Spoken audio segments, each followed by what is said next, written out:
Welcome back to the GSMC Chip Shot Football Podcast. We are now on the Cowboys once again, discussing them, but not their upcoming matchup against the Baltimore Ravens. We already kind of gave our picks on that and projections on that.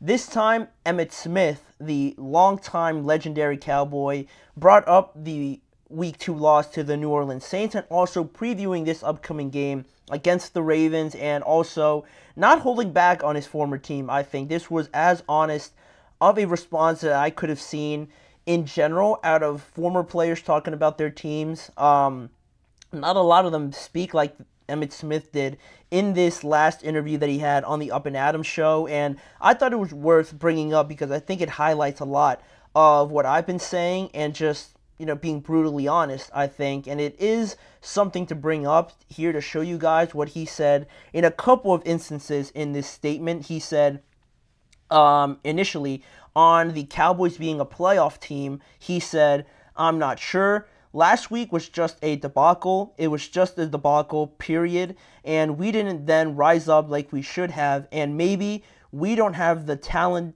of a football team, that talented of a football team, to rise up and do what people expect." And then he continued on in this next statement by saying, "We do have a few injuries here and there, but bottom line is next man up. And right now, I feel like some of our players, whether it be on the offensive side of the ball or even on the defensive front, we could be playing with some, what I would call back in the day, playing B and playing C guys." And that's what I've been trying to say, but I haven't been that harsh, I guess I could say, right? Also, he continued on to say that he felt that they just needed to throw more deep passes in the game against the Saints. And one of the things that I found also interesting was that he said that he wasn't concerned with their running game, but instead he was concerned with the team's commitment to continue to run the ball when it might not look as good. He feels like they give up on the running game too early and often. In other words, so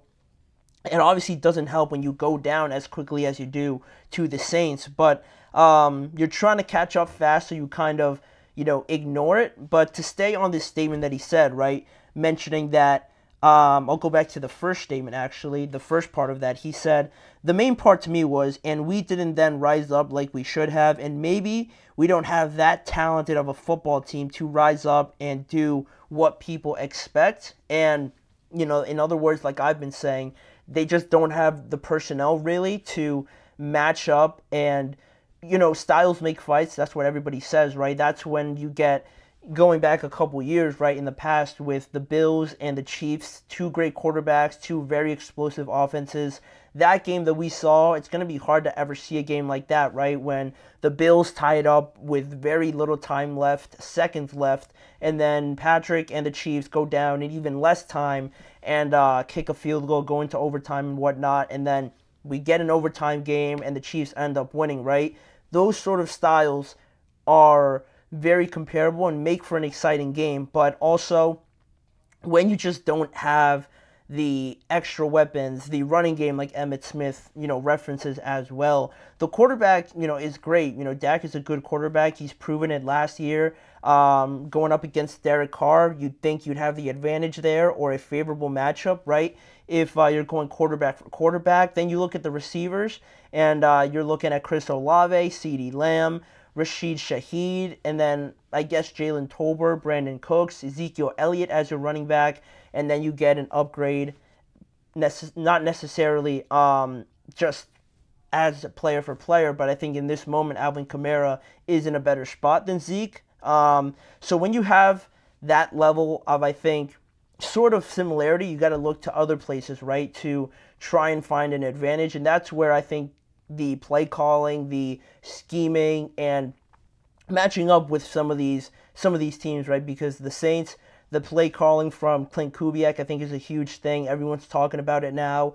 Clint's name doesn't escape that many people when they bring up the Saints. It's probably one of the first names they bring up, really, when they're mentioning what the success is behind this Saints team. So I think that's where you got to find some differences. If not the players, you're just going to have the scheme, the game planning, and just have an overall idea of who you are and what you want to do in that game. And I still think the Cowboys don't really know what that is. I feel like they want to run the ball sort of efficiently, but this is where I started thinking about what Emmitt Smith said and not being concerned about the overall running game, but being committed to still running the ball when you're down 2 scores or when you're down 10 points or something like that.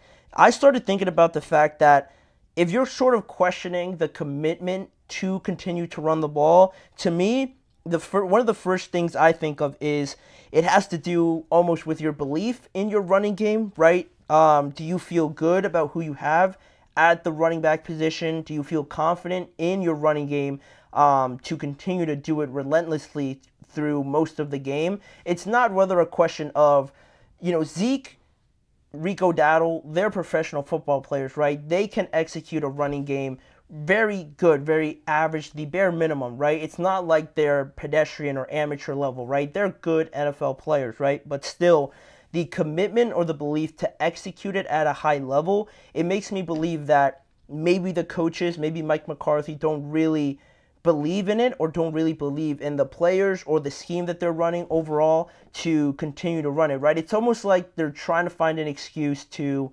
try and get away from it, right? To try and throw a little bit more. They don't really feel comfortable running their offense mainly through the running game. And going back to yesterday, when we brought up the entire discussion about cover 2 and the low scoring in the NFL right now, that's what all the good teams are doing now, right? They're basing everything on the stretch run concepts to the outside, getting defenses to over pursue. And then that way, if they do that, you have a massive cutback lane to your right or to your left, the opposite way of where you're running, or you find the edge because you beat all the defenders to that side, and then off of that, that's when the passing game opens. And like I said before, the personnel is one thing. I feel like the Cowboys don't match up well with some of the better teams, the elite teams in the NFL right now, but when you're trying to find the differences in trying to create an advantage somewhere, that's when the game planning, that's when things like that pop up, and that way you can sort of group it in with the personnel that the Cowboys, again, just don't match up in that area, right? Whether it be the game planning on defense to kind of combat the stretch running plays, the Clint Kubiak, the Kyle Shanahan sort of offenses, right? If you don't have the personnel to match up with that, right, the defensive linemen to stay in their gaps or the linebackers to be disciplined enough to not over pursue or just kind of stay patient and really read where the offensive line is going, then you get games like you do against the Saints, right? And that's where I'm starting to try and take this thing to what Emmitt Smith is trying to get at. And he also mentioned it also a little bit later on, alluding to the fact that they are playing the Ravens, obviously, this week. He said, we're going to have to get our pride back, but I think the Saints came in and took something from us, and now we're going to have to fight like hell to get it back. And, of course, now looking forward, right, you want to try to forget about the Saints game. The win or the loss is going to be important, right, regardless, because of the record and everything. But also, I think it's how that win or loss happens that is going to matter a lot more to the Cowboys, I think, just slightly over the Baltimore Ravens. The Ravens aren't in a good spot either, right? Don't get me wrong. But the Cowboys, being the Cowboys, horrible loss, now on the verge of maybe being 1-2. I think how the win or the loss happens is going to play a huge role in what everybody's saying on Monday, right? Because you win in a close game, people don't really change too much. Their attitude towards this team is kind of just on a pause, if that makes sense, right? They're kind of okay with the fact that you won. They're happy that you won, but also their attitude around the team doesn't really change. It's just sort of extended or just put on, a short pause until next week to kind of prove it again. But if you get a blowout win, that's when you start to see some people change their opinions. Maybe they're thinking, all right, maybe this team's a little bit inconsistent, but they're at least capable of competing with these great offenses. But then on the other side, if you have a close loss, people are going to be upset, right, because of the record, and also they might start to panic a little bit. Being 1-2, it's not the start anybody would have predicted for the Cowboys. So that's what would happen in a close loss. And then if you get blown out again, that's like the full panic, full panic button, smashing it down, breaking the glass. Everything is thrown out the window, right, for this Cowboys team. If you just get embarrassed again, at home again, how the result happens is going to be huge as well. And I said it also last week, or this week, I should say, earlier this week, where the biggest thing about this Cowboys team, I think, is that we're in a bad spot if we already know what kind of team this Cowboys team is going to be and how sort of they're going to finish already in December, right? We're months away from that. A bunch of teams are going to change over the course of that time, and it just feels like the Cowboys, because they ran it back essentially, right? We're watching the same exact movie with the same exact characters or the same exact actors playing the same exact characters.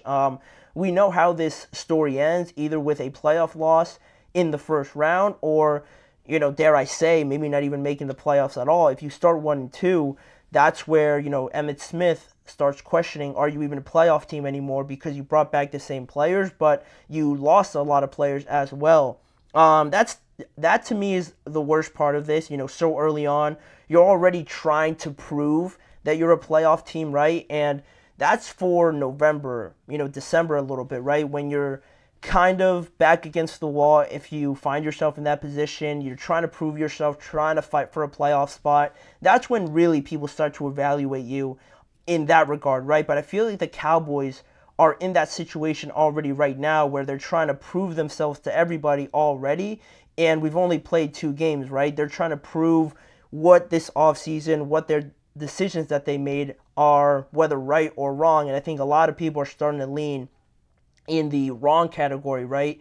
But that's where it is right now, knowing where you've had tough losses already, but not having the ability to improve is a scary place, right? Knowing what this team is already, right? They can't play from behind. They have a relatively finesse level defense, and offensively, they don't really have a running game. They are over-reliant on CeeDee Lamb, and where do you find options to sort of change that, right? You're not going to find a new offensive coordinator. You're not going to find another A or 1B level receiver, right, to be that number 2, unless Brandon Cooks, turns it around completely and becomes like a top 20 receiver. It's hard to find alternate options to this team right now, and it is a scary situation just staying the same, right? Teams get worse, teams get better a lot of the times as the season goes on, but it's staying the same creates the most frustrating situation, and that's where Cowboys fans are right now.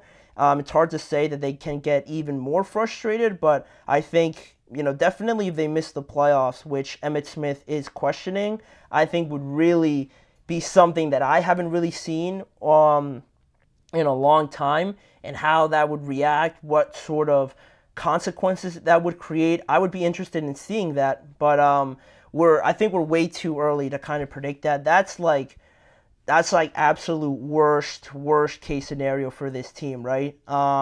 Still only 3 weeks in, almost 3 weeks in. So we'll see. They have a chance against the Ravens. I will say that. The Ravens haven't really impressed me, but the running game is going to be huge, and how they respond will be massive. But on that question, on that topic of responding, Bryce Young responded to the media on being benched by the Carolina Panthers this week. He had a chance to talk for the first time about the decision, and he gave his thoughts, and I'll also go into whether or not this is the end of this relationship for the Panthers and Bryce Young. Should he ask for a trade, and can the Carolina Panthers go back to him at all this season? That is coming up in just a few seconds. Don't go anywhere. Looking for